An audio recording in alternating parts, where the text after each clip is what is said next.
Leadership, a simple concept that moves the world, writes history, and drives the lives of millions of people around the world. This is a story that celebrates our leadership and makes us proud of who we are. Today, Latino Leaders Magazine crosses the path of the same leaders we've been interviewing for more than 18 years, making all of us that work at Latino Leaders Magazine proud of our past and excited about our future.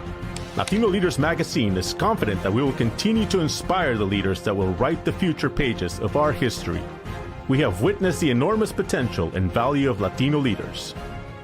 Now, Latino Leaders Magazine wants to continue to serve them by connecting these leaders and thus inspiring the future. Ladies and gentlemen, please welcome your host and publisher of Latino Leaders Magazine, Mr. Jorge Ferraiz. Hello, I'm Jorge Ferraiz, publisher of Latino Leaders Magazine, and it is my privilege to welcome you tonight to the 2023 Maestro Awards in Miami. 4 outstanding and exceptional stories of leadership to be recognized tonight. I want to say thank you to the support of our sponsors, Southwest Airlines and Comcast NBC Universal Telemundo. Their support is paramount for the mission of recognizing these leaders. For Latino Leaders Magazine, the Maestro Award is the highest recognition we present. Welcome again, and we hope you enjoy with us this fantastic collection of leaders. At Southwest Airlines, it's always been about heart. It's about loving people, about putting others first. It's about building resilience through connections that last, because distance shouldn't keep us from being neighbors. It's about living responsibly and doing things the Southwest way. We believe the act of connecting can make the world feel a bit smaller and the future a little brighter. And it all starts with heart. Jorge, thank you for bringing us together this evening. You and your team connect leaders and inspire others through your publications and events. And to this year's award recipients, congratulations! Tonight, we celebrate you, your service to our communities, and your many accomplishments. I'm Laura Nieto, and I serve as the Managing Director of Corporate Responsibility at Southwest Airlines. At Southwest, we invest in diverse partnerships and programs that help accelerate social, environmental, and economic advancement in our communities. Through our longstanding partnership with Latino Leaders Magazine, we've seen firsthand how the power of celebrating Latino success stories can inspire the next generation of leaders. Tonight, I'm honored to recognize Mr. Jorge Plasencia, the co-founder, chairman, and CEO of República Havas Group, a prominent figure in the world of strategic branding, communications, and social impact. With a career spanning corporate leadership at Univision Radio to pioneering Hispanic marketing for the Florida Marlins, Mr. Plasencia continues to serve as a leader and visionary within his field. Mr. Plasencia's dedication to service and excellence extends beyond his professional endeavors to his passion for community, including his role as the board chair of Unidos US and as co-founder of Amigos for Kids, a nationally recognized nonprofit. A member of the Council on Foreign Relations and the Florida Council of 100, Mr. Plasencia was nominated by President George W. Bush and confirmed by the U.S. Senate to serve on the advisory board of the Broadcasting Board of Governors Office of Cuba Broadcasting. He currently serves on the boards of PBS, the Friends of the National Museum of the American Latino, and the Adrienne Arsht Center for Performing Arts. Mr. Plasencia's accolades include being named one of the most influential Floridians by Florida Trend magazine and one of the most influential U.S. Hispanics by Poder magazine. Mr. Plasencia's numerous other awards include the Ernst & Young Entrepreneur of the Year and the Silicon Valley Latino Visionary Leadership recipient. On behalf of our more than 61,000 Southwest Airlines employees, it is my privilege to present the Maestro Award for Leadership to Mr. Jorge Plasencia. Congratulations. The Maestro Award in Miami 2023 in the category of leadership is presented to Jorge Plasencia, co-founder, chairman, and chief executive officer of República Havas, a man with a passion for media and also a hardworking discipline. Let's see his story. I was born here in Miami. My family exiled from Cuba in the early 60s, 1961. My mother and father met here in Miami years later. And, from when I was a little boy, they made us very proud of our heritage, very proud to be Cuban American, but also very grateful to this country, that opened the doors to them.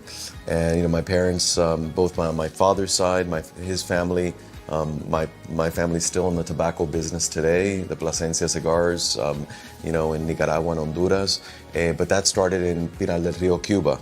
My great-grandfather started that business in Pinal del Rio, then my grandfather led it, my dad's cousins, uncles, all that have been in the business for years. On my mom's side, her dad was a entrepreneur too. He was one of the owners of a soft drink on the island called Gawi. It was a lemon lime soda that was very popular in Cuba.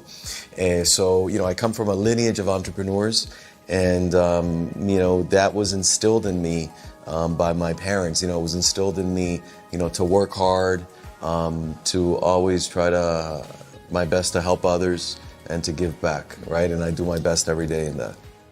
So you asked me about kind of going off on my own and starting this.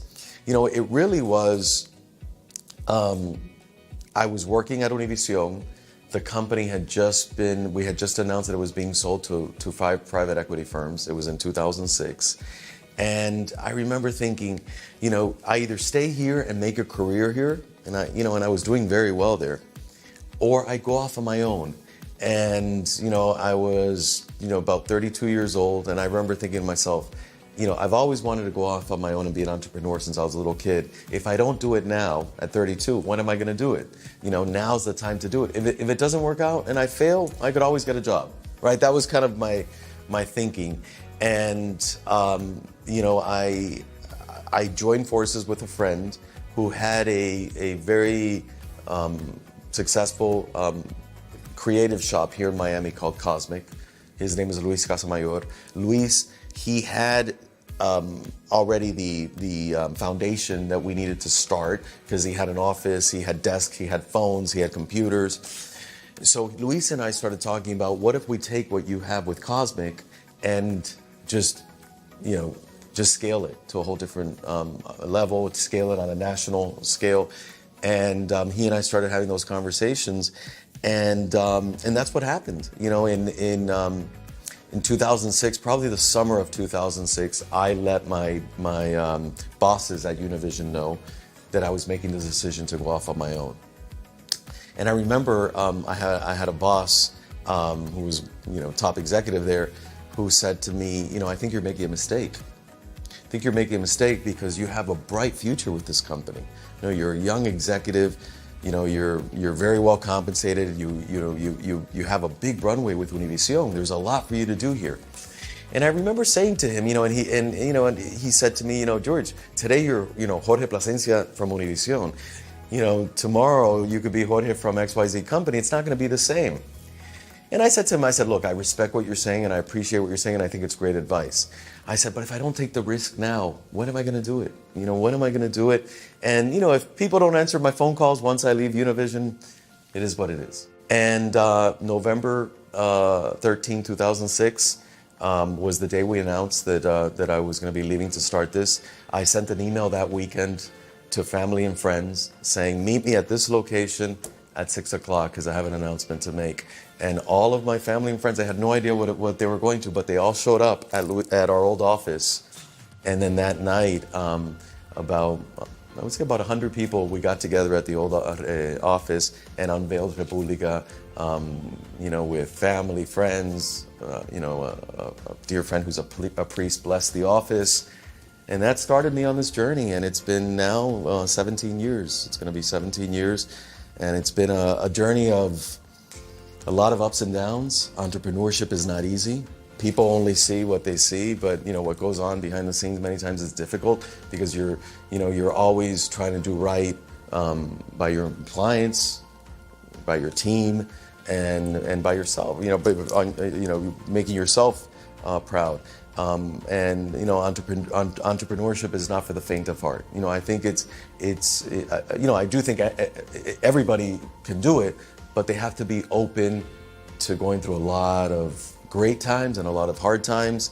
But like I always say, in our case at República, the average is always positive. So that's the good news. When I look back at myself in my life, I'm knocking on the door of 50 next June. So I think that's as I'm getting closer to next June, 2024, I'm really introspective about looking back at life. And I would say that I couldn't imagine my life, Jorge, without that component to it, without and it's been parallel to my business life. My professional life has been my community, giving back. When I was 17, I was working at the radio station. I got to go volunteer at the Children's Home Society, which is a big organization here for children. And, with a few others, realized that they didn't have a lot of Hispanics back then helping them. And I said, you know what, we have to start a Hispanic auxiliary. We started something in 1991 called Amigos of Children's Home Society. And that ended up evolving to what it is today. Over 30 years later, it's called Amigos for Kids. And I have to tell you, Amigos for Kids is by far here in Miami one of the leading organizations that works with under-resourced families and that helps children. I always say that there's a dichotomy here in Miami. We have some of the wealthiest zip codes in the United States. We also have some of the poorest zip codes. And those are the kids and those are the families that Amigos for Kids helps. The ones that need the most help. So I'm very proud think about it, we started it when I was 17. I'm 49. My entire career, as I've juggled my day job, I've always, and it hasn't been a chore. I've done it with a lot of love and pride. I've always had this focus of giving back. Amigos for Kids now, obviously over 30 years, I'm still involved and I'm still on the board and I still help in every which way. But now we have an incredible staff, an incredible board, and the organization, I think, will outlive me. And that's an incredible sense of pride. Just knowing that this organization hopefully is going to be around a lot of years, and that it's going to be able to continue to do good. It's kind of what drives me every day. What drives me every day is that zest for life that I have, that zest for learning, that zest for people, for connecting with people. I guess the best word for describing me, what gets me up in the morning and gets me excited is I'm always curious, right? I'm always curious of learning, of growing, and of doing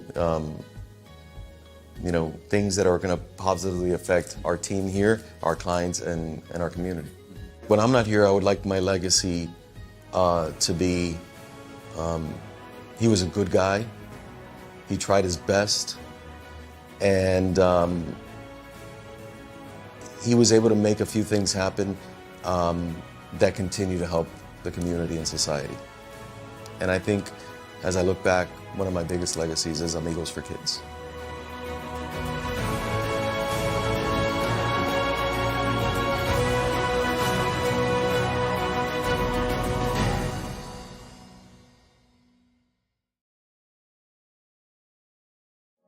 The category of innovation of the Maestro Award in Miami 2023 is presented to Andrea Lisbona, founder and Chief Executive Officer of Touchland, an entrepreneur with a fresh vision for businesses. Let's hear her story.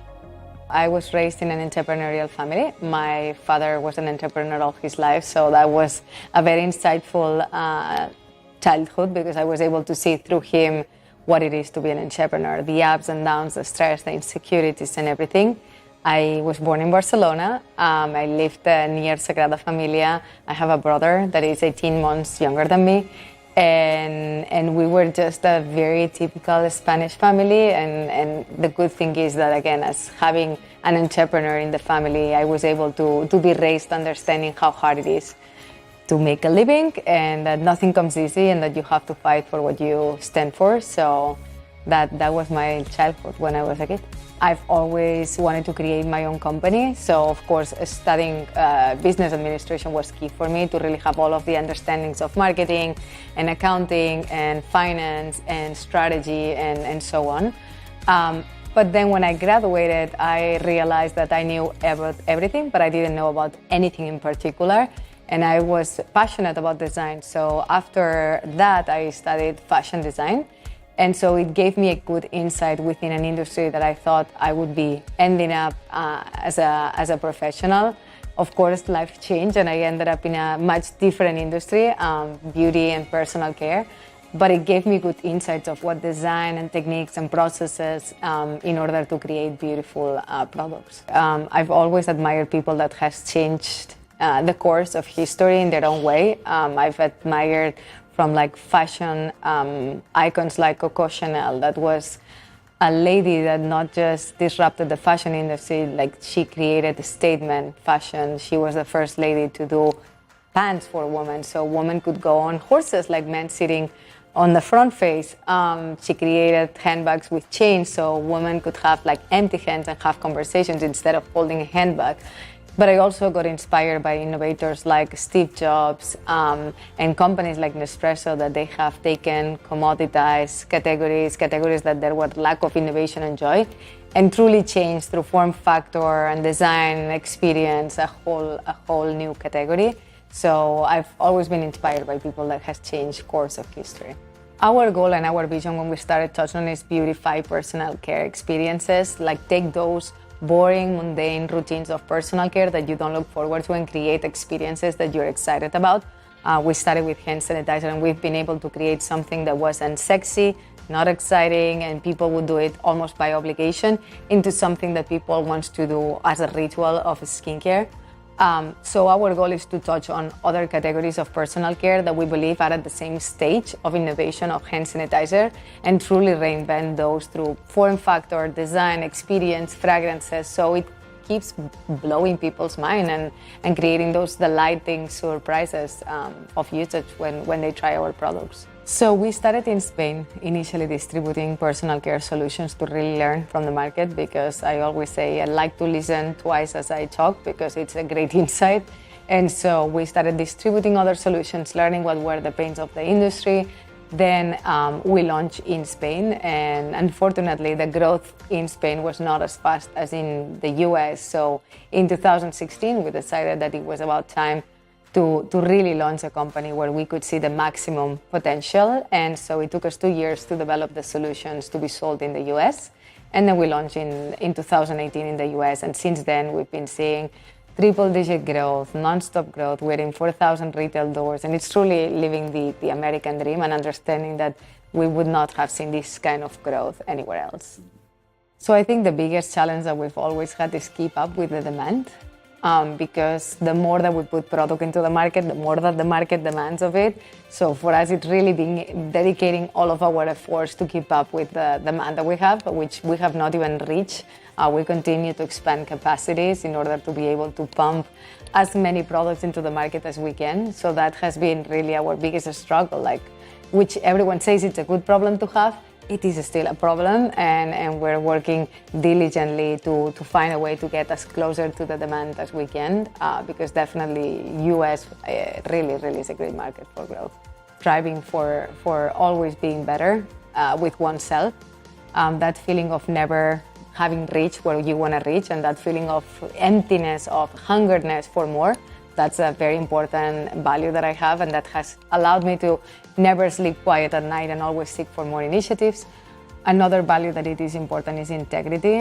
When you're running a business, I always say it takes a lifetime to build trust and 1 second to lose it. So doing things with integrity, even if it's a short term, it's a bad thing, but long term, it always pays off. So operating with work ethics and integrity really helps on the long run. And so sometimes people want to be opportunistic, and sacrifice their integrity, that has never, this is not a sprint, it's a marathon, and you have to do things the right way. So really being more medium, long-term thinker instead of like short-term opportunistic vision of the business.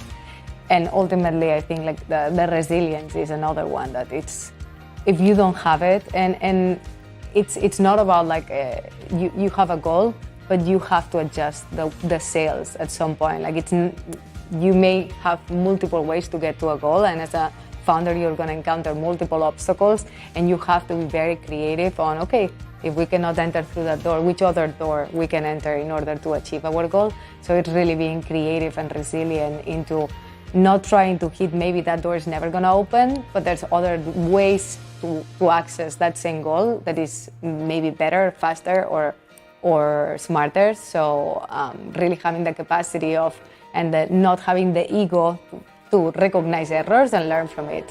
Vacations is a hard thing to do when you're growing like that, and we have a very small team which we're growing. But definitely I try to take care of the mental health care because it is important. So I, for example, like listen to music, I like to read, I like to do yoga, I like to find balance because you really need to take care of your mental health. In order to be creative, you have to find ways to disconnect, to reconnect better and smarter. So having those moments of relax and kind of cultivating your mind and making sure that you find the energy to keep going is crucial. I have a family here in Miami. We have 2 dogs. I love spending time also with my dogs. I like to walk them and play with them and all that. So because when you have such a stressful life, what you want in your free time is really relax and find ways to charge batteries, because then you can come back in a more strong way the next day. So the same thing that I always think, what would have been the world without the Steve Jobs, or what would have been the world without those innovators that have changed society? I think for me, this is my personal legacy, like really being a role model for future people that they can think of. You can start very small and you can build a very big company. And it's about really finding examples. I always say I like to talk more about my fails than my victories, because again, it's very empowering for other people to see that you will fail multiple times throughout the journey, and that doesn't mean you're not going to get there. That's like a learning experience. So I think as I keep growing in the company and everything, and the feeling of never being completed and always wanting to reinvent and improve yourself, that's the kind of feeling that I would like to give to future generations, that they can find ways to create solutions, that being services or products that improve people's life and that they can make an impact. That's what makes me happy, and that's not like a financial goal or anything. It's truly like we live here for a very short amount of time, and it's beautiful to be remembered, and it's beautiful that you're remembered and you drive people to be better.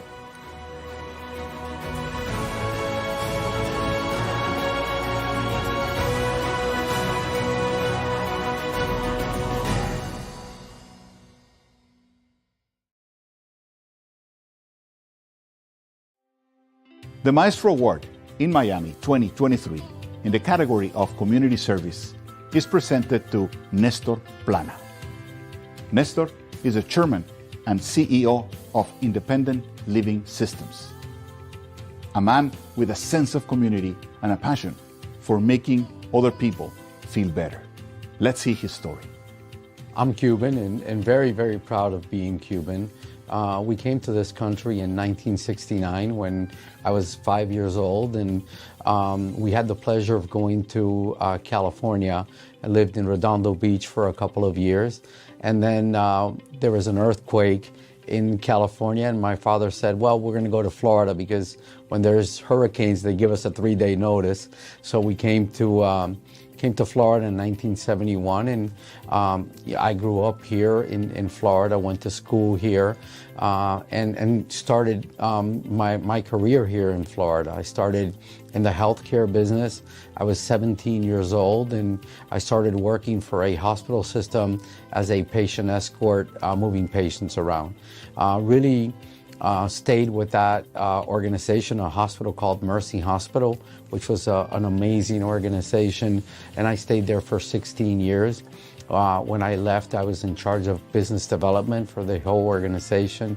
And then I started my own businesses back then. I just had a passion to being able to serve people and to serve the most vulnerable population in the country, which is the elderly. And, you know, I always use the same story that people ask me, why do you do what you do? And, you know, coming from being an immigrant and coming from Cuba, it was a different lifestyle for my parents. And when my mother came to this country, she worked as a housekeeper in a hotel in California. And I remember when I was a young boy, she would always say, please don't ever put me in a nursing home. I want to be able to live at home, and when I'm elderly, I don't want to end up in the nursing home. And it was because a lot of her colleagues had to send their mothers and their fathers to the nursing homes.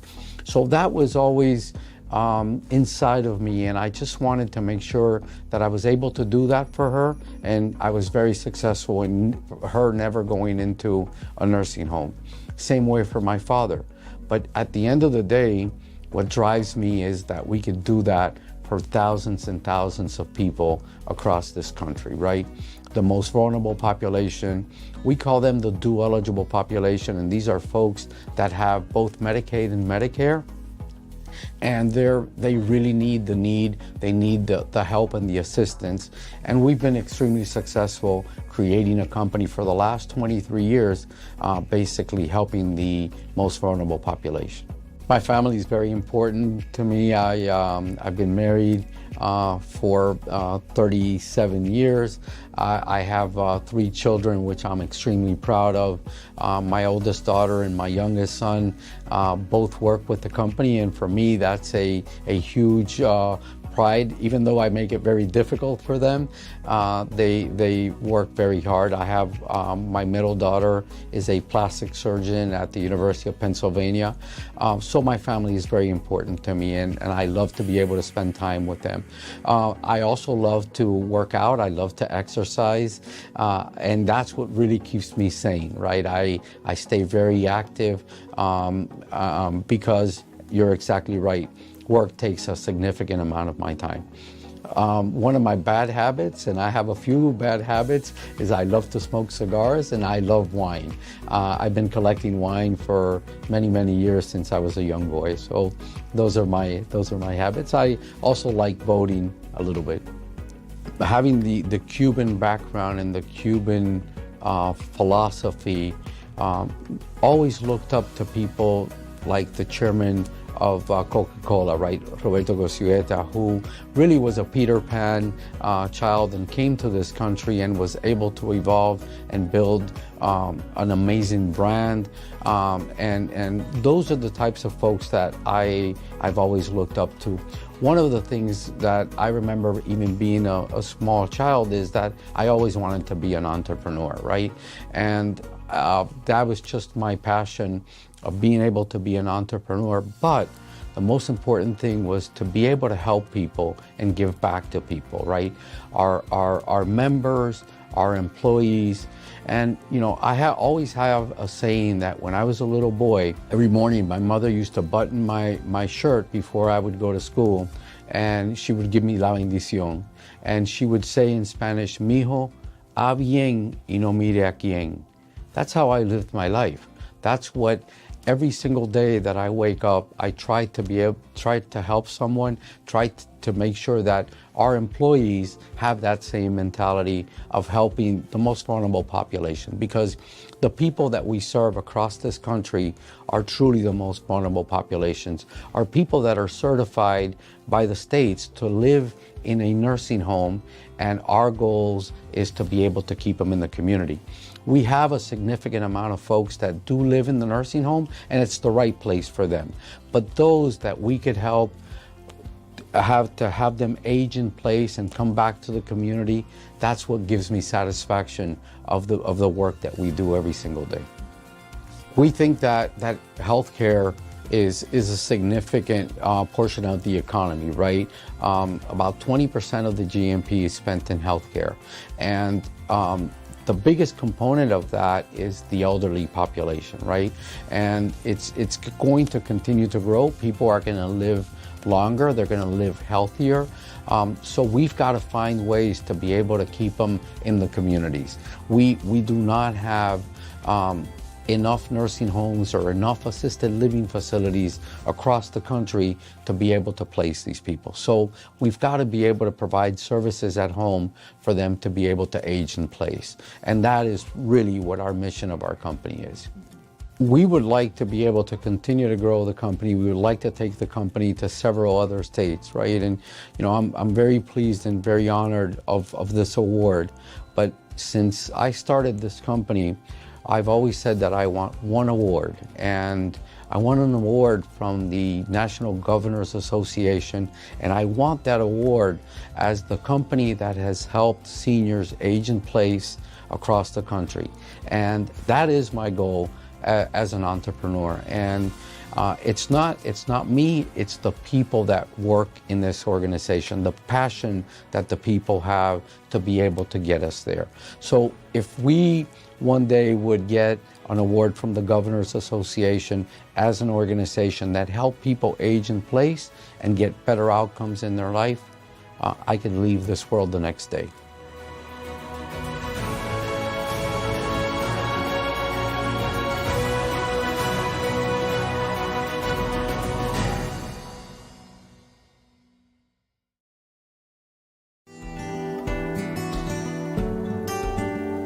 This is the story of Juan and Sara.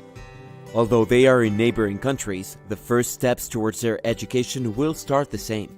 Even if their dreams may seem similar, the journey to make them a reality will be different.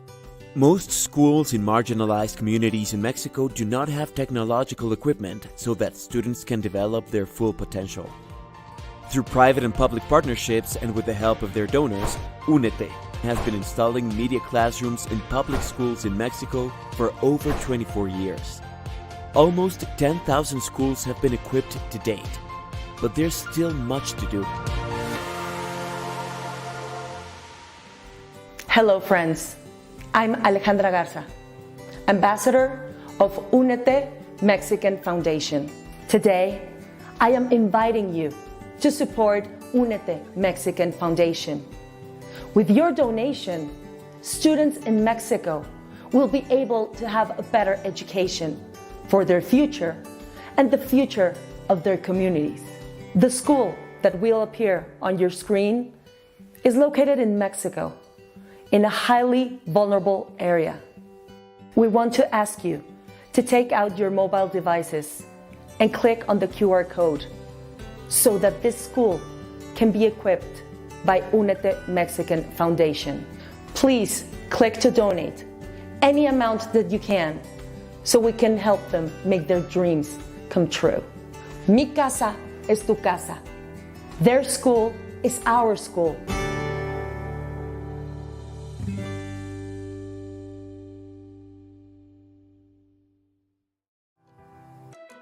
The 2023 Maestro Award in Miami in the category of entrepreneurship is being presented to Jose Mas, Chief Executive Officer of Mastec, a man with a great devotion in entrepreneurship and a passion for his work.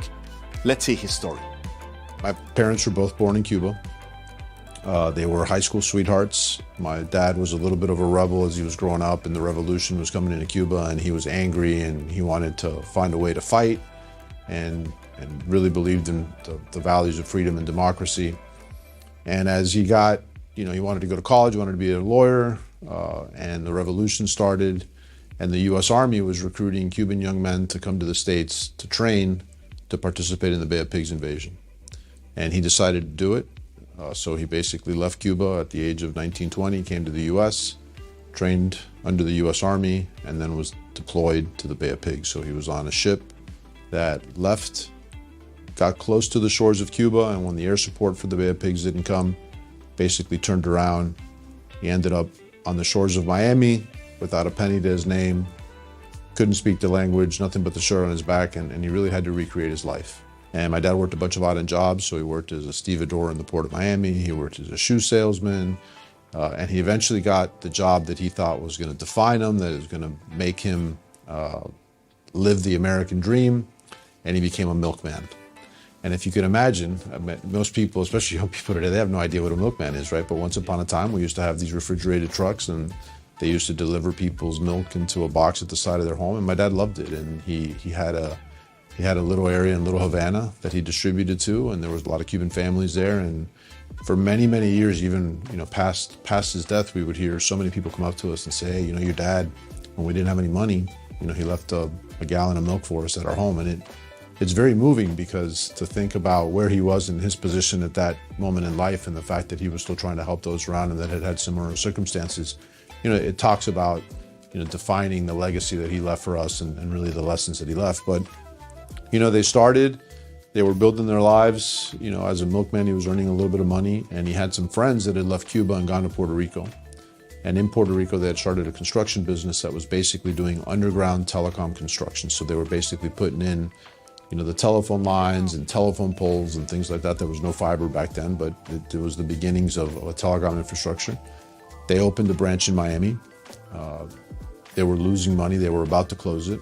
They had known my father through, a lot of just through a lot of circles, Cuban circles, and people that had stayed in touch. And they came to him and they said, hey, would you have any interest running the business? And if you turn it around, we'll give you half.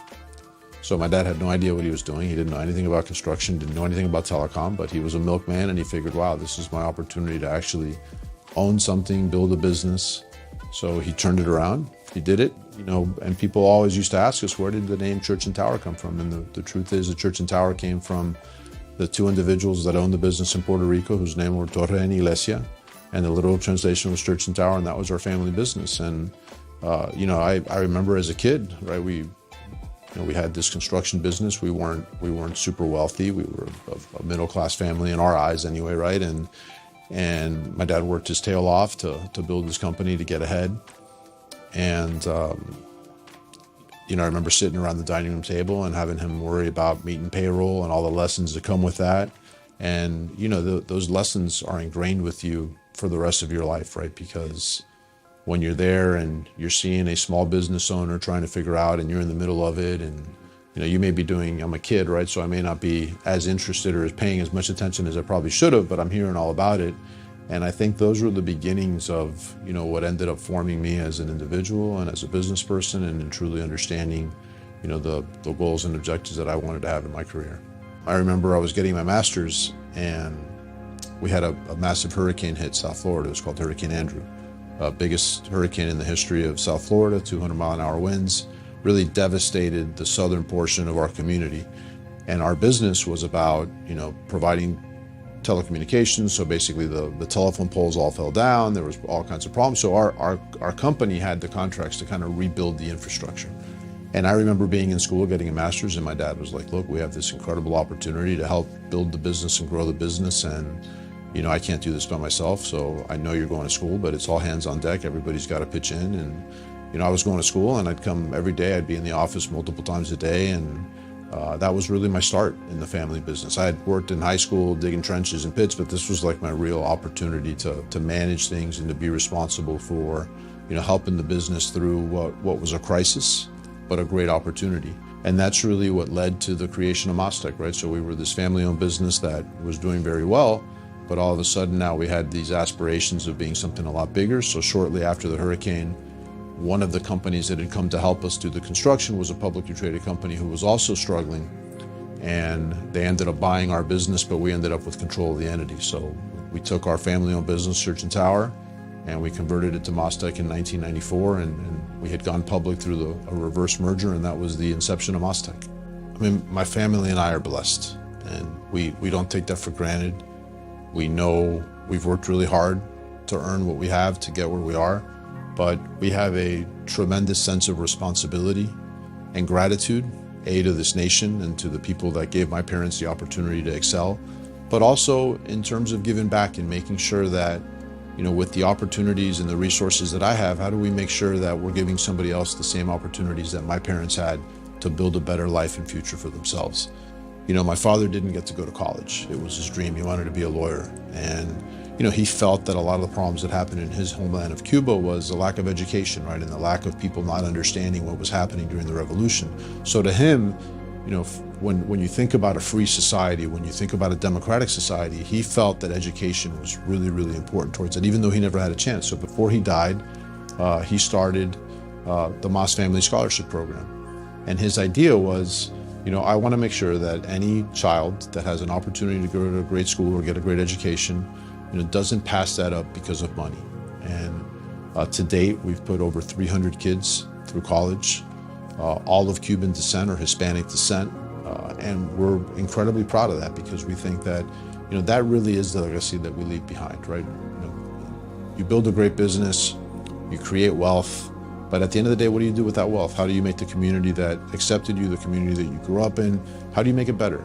And how do you leave something where everybody that was able to enjoy that ride with you, how do they benefit from the same resources that you had, and how do you make life better for everybody around you? So if we can get kids that look like me, that have the same background that I do, that have the same, family history that I do, and we can start spreading them all around the country into the best institutions across America, we make this country better because everybody that's around them get to learn about their past and their history and what drives them, and that entrepreneurial and immigrant spirit that I think can really make a difference in the society that we live in.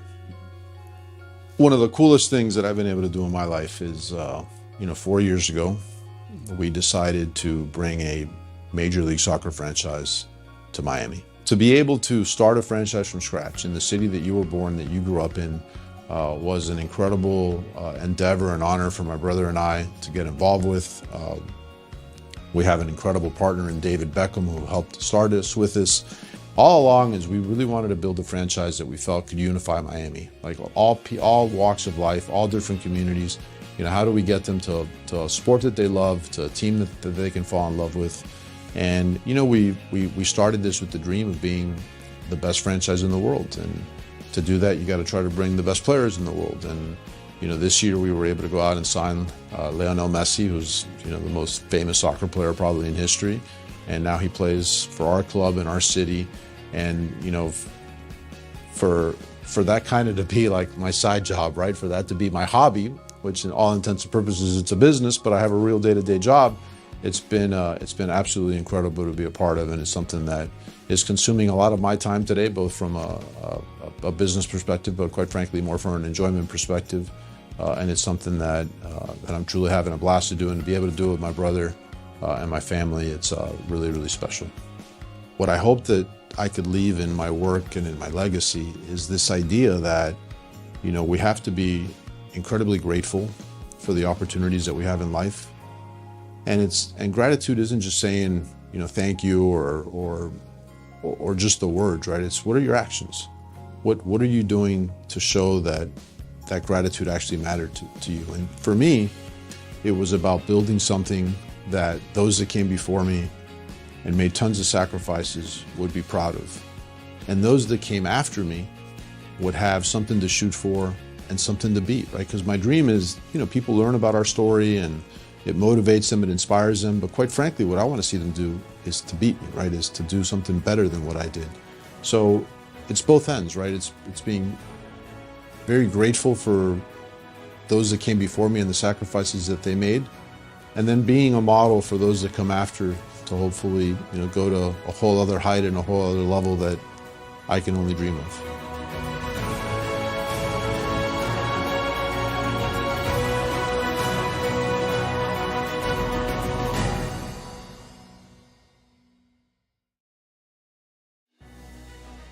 This has been the 2023 Latino Leaders Maestro Awards in Miami. A fantastic city with a fantastic collection of leaders. I want to say thank you again to our sponsors, Southwest Airlines and Comcast, NBC Universal Telemundo, for their support. I also want to say thank you and congratulations to all the awardees tonight, and thank you to our staff in Latino Leaders who made this possible. Thank you again. Good night.